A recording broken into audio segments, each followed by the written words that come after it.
Oslabení, no bojovne naladení vstúpili do druhého dvojkola skôšisti Starej Ľubovne, aj napriek tomu, že im po turnaji v Bratislave patrila predposledná priečka, zástavu chceli na domácej pôde držať vysoko.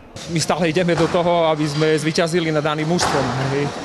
Nemáme tu dokonca jednotku, ktorá Andy Schmidmayera, ktorá je suverejná, lebo keď sme boli v Bratislave, čo bolo ako prvé kolo, tak suverejne vyhral všetky zápasy. Na kurtoch v Šerece však chýbal aj Kamil Hirka, ktorý tento raz vypomáhal v druholigovom Bčku. Lebo prvý zápas alebo prvé kolo bolo pre nich také dosť náročné, že neuhrali tam nejaký dobrý výsledok, ale pevne veríme, že teraz prídu domov s víťazstvami. Čo mimochodom pomohlo, keďže Staroľubovňanom pribudli do kolónky výhier 3 čiarky. Elitný tým však po skončení mohol hovoriť o smole, zo 4 stretnutí totiž až v 3 podľahol len vďaka horšiemu pomeru setov.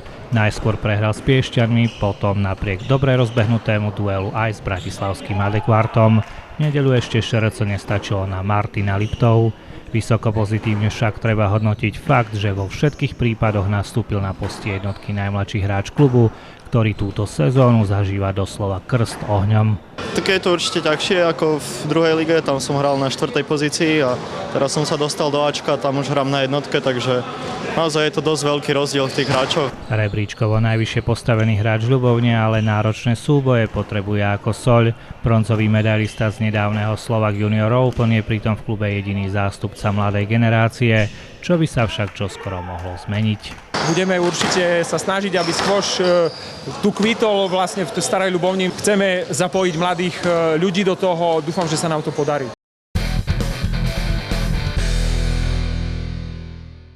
Sklamanie a 8 prehru v sezóne priniesol volejbalistom Starej Ľubovne 17.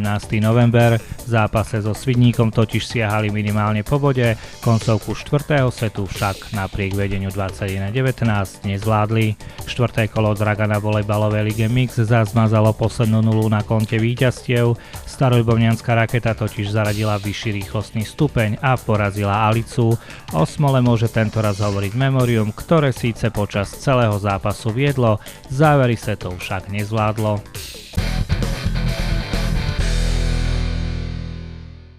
A na záver tu máme malú perličku s statami s neskutočným nákladom medailí, 25 so zlatým, 7 so strieborným a v 21 prípadoch s bronzovým leskom sa totiž z Kežmarku vrátila výprava karatistov.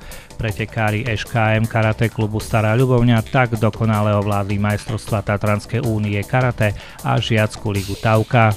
Unikátny výsledok sa podaril najmä Alexandre Kataríne Sekelskej, ktorá vyhrala všetky kategórie a ziskom 3 zlatých medailí sa stala najúspešnejšou karatistkou turnaja.